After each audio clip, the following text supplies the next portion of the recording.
Bill and Melinda Gates were dethroned as the world's most generous philanthropists when their friend and fellow population reduction enthusiast, Warren Buffett, gave $37 billion to fund an army of population control groups. And I actually think the world will be much better when there's only 10 or 20% of us left. Dr. Eric Pianka. Prominent University of Texas biologist Dr. Eric Pianka, while receiving an award from the Texas Academy of Science, said that the worldwide AIDS pandemic was, quote, no good, it's too slow, and went on to laud the virtues of Ebola because it would kill 90% of the world population quickly. When his statements erupted into a national controversy, his graduate students defended him, stating that Pianka was too conservative and that all humans should be killed. But most frightening was the fact that in a crowd of over 1,000 prominent scientists, local newspapers reported that 95% of those in attendance gave Pianka sustained standing ovations every time he extolled the virtues of mass-culling microbes and man's destruction.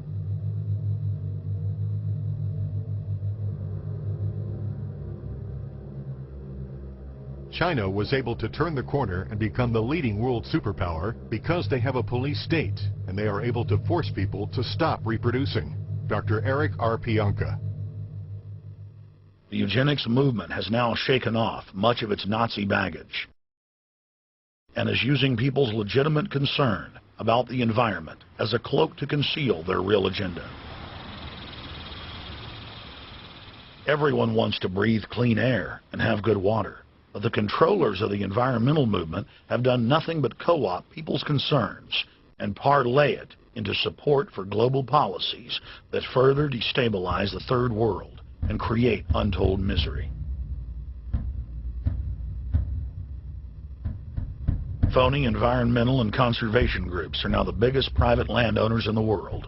They lobby government to take property away from local populations, only to develop it themselves later.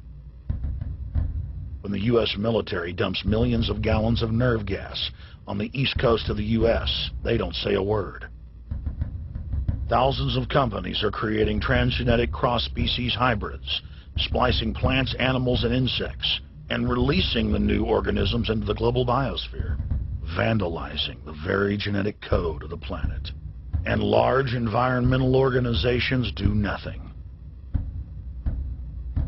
The corporate elite of the planet intensified their push for a global taxation system with a year-long build-up to the Live Earth hysteria held on July 7th, 2007 on 7 continents. World leaders announced that saving the Earth was the new organizing principle for humanity and hailed it as the planet's new religion. They claimed that CO2, which plants breathe, was killing the Earth, and that we must reduce the number of children we have to curtail our carbon footprint. Countries across the world marked the day by passing new carbon tax schemes and raising taxes on gasoline, natural gas, and electricity. It is a scientific fact that the sun is the main driver of planetary climate, and the measurements are clear. The sun is becoming hotter, brighter. It has been slowly increasing thermal output in the last 100 years, causing warming not just on Earth, but throughout the solar system. But the scientific facts and even the order of the planets didn't matter to one of the chief organizers of Live Earth, David Mayer de Rothschild, heir to the British arm of the Rothschild fortune, when we spoke to him. When I called Rothschild on the order of the planets, he just laughed, thinking the audience wouldn't get it. He continued to count on the population's ignorance and claimed that the global warming lobby has nothing to do with carbon taxes.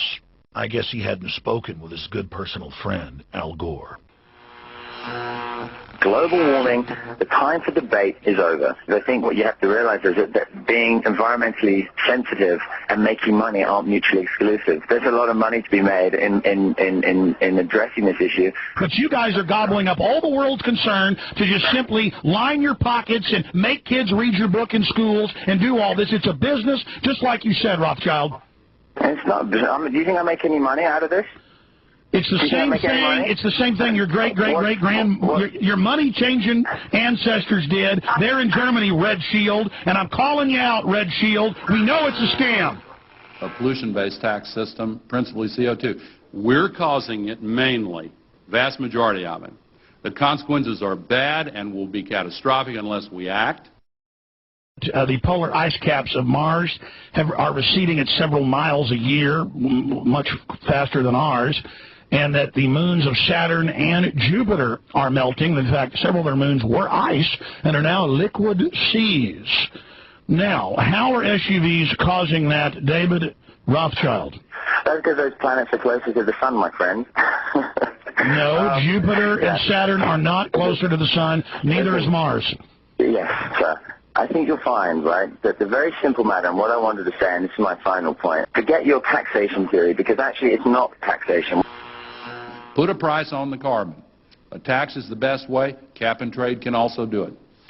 If there were a carbon-based tax, would there be a need for an economy-wide cap and trade system? They are not either or. We can do both. I am in favor of both.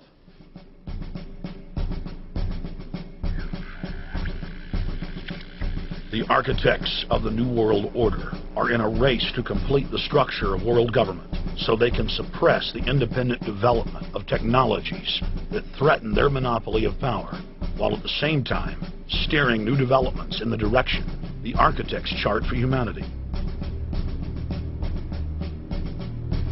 The technocrats call their governing system the final revolution because in the past, empires were enforced militarily.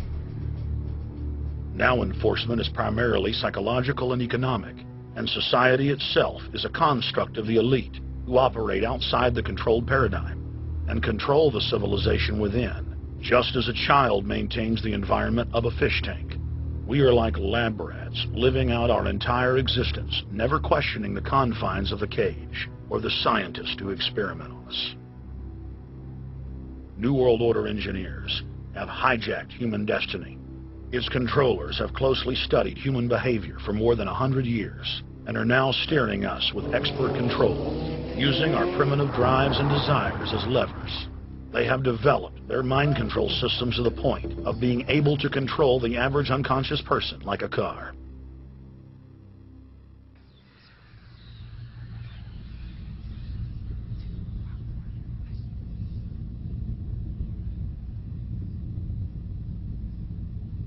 Eugenics dominated the 20th century.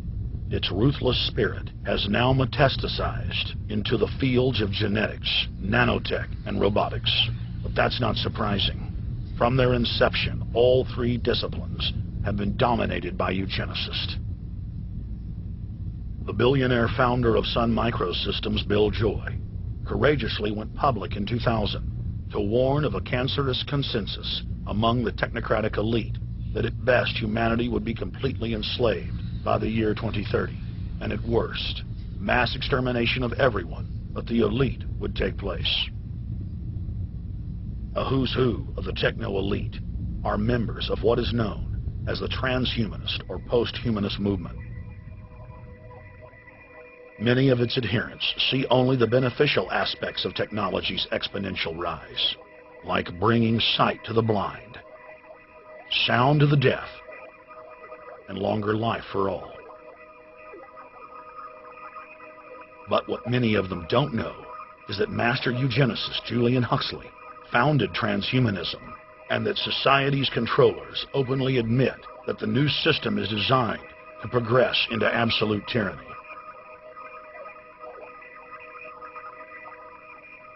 Leading transhumanist Ray Kurzweil boasts that technological advancements will allow those that can afford it to live forever, but admits that most won't be able to keep up with the new master race. The drive for world government is now all about who will control and have access to radical life extension systems. Biological evolution is too slow for the human species. Over the next few decades, it's going to be left in the dust. Transhumanists believe that they will attain the fountain of youth by merging with technology. Now, it may be within their reach. Decades ago, transhumanists said that if you did not accept augmentation or enhancements, you would no longer be able to get jobs. And now it's happening today. The elite who occupy the commanding heights of digital reality are suicidal nihilists. Suicidal nihilists know that there is no longer any substantive purpose to their willing, but they would always prefer to go on willing than not to act at all. They can very happily ally themselves